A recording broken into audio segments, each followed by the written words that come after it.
This was alright. Big Finish's answer to celebrating Tom Baker's 50 years as the Fourth Doctor is not the grandeur release you'd expect, like with the Peter Davison and Colin Baker 40th anniversary sets.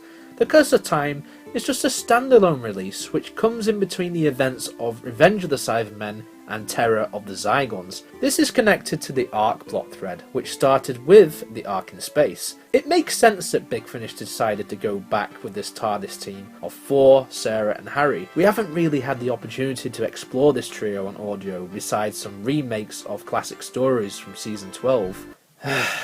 I still haven't forgiven them for this shit. This story puts things right with an original storyline about a brotherhood in medieval setting. I love the names of characters like Faustus Black.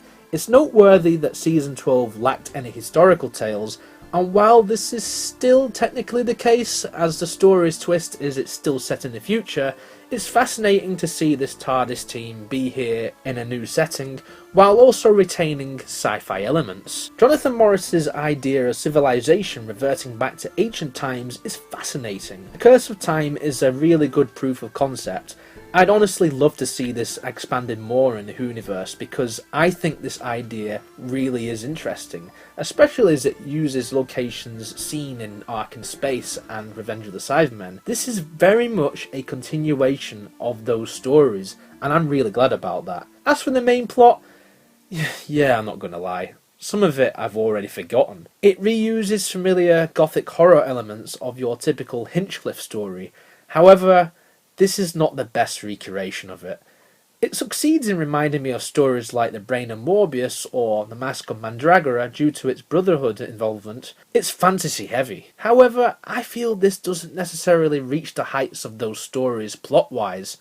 But don't worry, I don't hate this. I also couldn't help but be reminded of Terror of the Zygons and the Android Invasion because we get Evil Harry again. Christopher Naylor is fantastic filling in for Ian Marter's Harry. It annoys me that this character constantly has to be the one who gets possessed or turn evil. Yeah, it does happen with Sarah too in her TV stories, but Harry didn't really travel with the Fourth Doctor as long.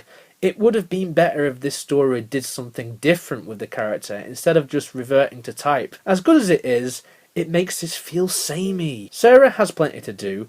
It's so good that we finally have an original Fourth Doctor story on audio with this character, as she's my favourite companion. Sadie Miller really does sound like her mum. Tom Baker does sound his age in this one, but it doesn't distract too much as Morris has given the Doctor fantastic dialogue you'd expect to hear from this incarnation. After 50 years, it's truly remarkable that Baker continues to shine as the definite article. The villain Zaphiel is a foreboding presence, although we don't get a real sense of his goal until towards the end. Terence Wilton puts in a memorable turn as this troublemaker, who wants to build an untempered schism of all things. Yeah, that's the thing that made the Master go mad when he was a child.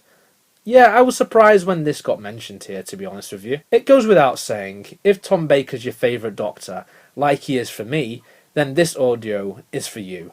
Morris's script manages to capture some of the magic from those early Fourth Doctor stories. The Curse of Time does fall very short of being an all-time classic despite having the gothic hallmarks of the Hinchcliffe era. That being said, I'm glad we got this. It makes sense as there are a few other scenarios where you can put these three characters together due to the continuity. I'd love more, but for now, this will suffice. The Curse of Time is a nice way to celebrate 50 years of Tom Baker, but it lacks the punch to make it rival legendary stories like The Ark in Space or Genesis of the Daleks. Nevertheless, it gets the job done and is a nice add-on to Season 12.